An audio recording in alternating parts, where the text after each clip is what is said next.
But first, let's start with CNN's Brian Stelter, who says that the only reason that the MAGA crowd is paying attention to the woman who was killed in Charlotte is because it advances their baldly racist agenda, which is to stoke fear of African Americans. Number 6. Really, over the weekend, Elon Musk, Charlie Kirk, other Trump-aligned figures succeeded in making this senseless death a symbol of big city crime. We heard President Trump asked about it yesterday when he was heading home from New York City. He didn't seem to know much about it. He said he would get briefed, and then today, Trump did know all about it. That's exactly what has happened here. This story has trickled up from local news to social media and now to the president's attention. And it's being used, as you said, Brianna, as a political symbol, with MAGA media calling for more forceful punishments and more incarceration. I have to say, some of the replies to Musk, some of the comments around this story are baldly racist, stoking fear of African Americans because this man attacked a white woman. The open racism on sites like X today, it's eye-popping. But there are also legitimate questions about this so-called career criminal, someone who had been a repeat offender. And those questions, I hope they're not lost amid all of the cesspool kind of comments on social media. So-called career criminal? How many times has this man been arrested? Cesspool of the comments. It's baldly racist. Do you know the man is on tape as he has walked away from murdering this woman saying, "I killed the white girl. I killed the white girl." How many times do we have to do this? Let's change the scenario a little bit. White man gets on a train. Young black woman sits in front of him. White man pulls out a knife, stabbed her to death. As he's walking away, knife dripping with blood, he says, "I killed the black girl. I killed the black girl." Would it be unreasonable to speculate that maybe the race of the victim and the race of the perp had something to do with what happened? But when a black man stabs a white girl on the train in Charlotte, and as he's walking away, "I killed the white girl, I killed the white girl," we're supposed to ignore that and assume it had nothing whatever to do with what happened? Do you know when this happened? August 22nd. Today is what, the 9th? And when did this become a national media event? A couple days ago? It's on video. It's graphic. And yet the national media, indifferent until recently? One more time. Change the race. You're telling me the national media would be indifferent if this had been a white murderer killing a young black woman? This is just maddening to me. Pro-Trump activists have seized on this because it is baldly racist. In Wokeness, which is a website or a Twitter account, talked about the number of stories by September 6th on this attack. Again, it took place on August 22nd. It is now September 9. By September 6th, number of stories, Associated Press, on the attack, 0. PBS, number of stories on this deadly attack, 0.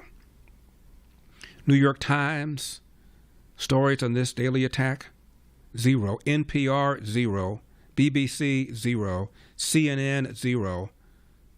Washington Post, 0. Reuters, 0. MSNBC, 0.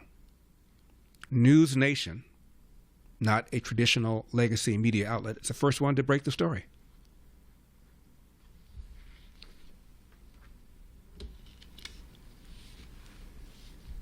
He said that Donald Trump did not know much about it. Well, he was informed. Number 10. For far too long, Americans have been forced to put up with Democrat-run cities that set loose savage, bloodthirsty criminals to prey on innocent people, really very, very innocent people. In every place, they control radical left judges, politicians, and activists, and they've adopted a policy of catch and release for thugs and killers. In Charlotte, North Carolina, we saw the results of these policies when a 23-year-old woman who came here from Ukraine met her bloody end on a public train. And here's a picture of it. This is the picture of it. And this is a picture of the woman, a beautiful young girl that never had problems in life, with a magnificent future in this country. And now she's dead. She was slaughtered by a deranged monster who was roaming free after 14 prior arrests. We cannot allow a depraved criminal element of violent repeat offenders to continue spreading destruction and death throughout our country. We have to respond with force and strength. We have to be vicious just like they are. It's the only thing they understand. 24 of the top 25 most dangerous cities in America are run by Democrat mayors. 50 people were murdered in Chicago in recent weeks, with hundreds being shot. And it's time to stop this madness. The people of our country need to insist on protection, safety, law, and order. We have proven that it can be done because we did it right here in D.C., in District of Columbia. The capital of America was a bloodthirsty, horrible, dangerous place, one of the worst. And now it's a crime-free city, and we're going to keep it that way. It can be done. It can happen fast. All we want is, please, Mr. President, we need help. Chicago needs help. Other cities need help. We'll do what has to be done because we're going to make America safe again, and that includes our big cities. We're going to make those cities safe. Thank you. Brian Stelter said, and I'm quoting him, "Most murders in the U.S. never become national news." This one got our attention for a couple of reasons. Number one, he said, first and foremost, the release of that gruesome video. Second, the energy from pro-Trump activists. They picked up on the video from local news and ran with it, end of quote. Which raises a question about why some things don't make national news, Mr. Stelter. Again, if I told you that there was a man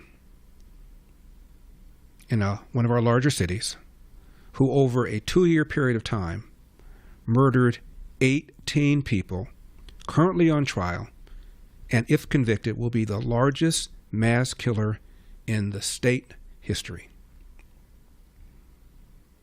If I said to you, do you think there'd be much coverage of it? My suspicion is you'd say there'd be a great deal of coverage. I'm talking about a man named Damian McDaniel, on trial as we speak in Birmingham, Alabama. He happens to be black, and virtually all of the 18 victims are black. Crickets from you, from CNN, from MSNBC, from NPR, from PBS. For full shows, live and on demand, it's Salem News Channel.